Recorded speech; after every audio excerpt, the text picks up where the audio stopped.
Zdravo. Povej mi ime, priimek, s katerim športom se ukvarjaš in pa zakaj si se včlanil v Mastercard športno akademijo? Zdravo, sem Nik Sovinc, treniram alpsko smučanje. V to akademijo sem se včlanil zaradi tega, ker sem videl, da ponujate veliko novih znanj, spoznanj o več različnih področjih.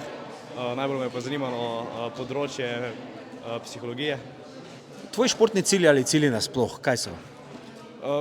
Biti čim boljši v naslednji sezoni, se osredotočam na naslednjo sezono in v naslednji sezoni narediti čim boljši napredek. V akademiji je ogromno tvojih sovrstnikov iz različnih športov.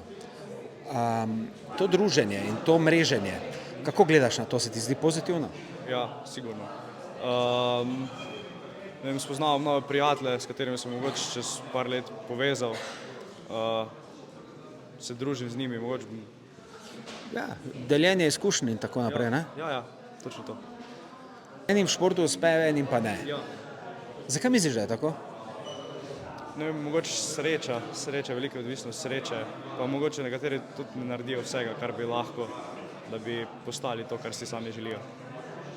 Zaupaj mi nekaj, tvoje prednosti in tvoje slabosti. Ja, mogoče sem pri določenih stvareh malo preveč površen, drugače sem pa zelo vztrajen.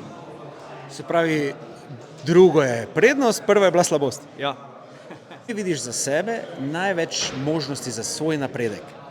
pri področju psihologije.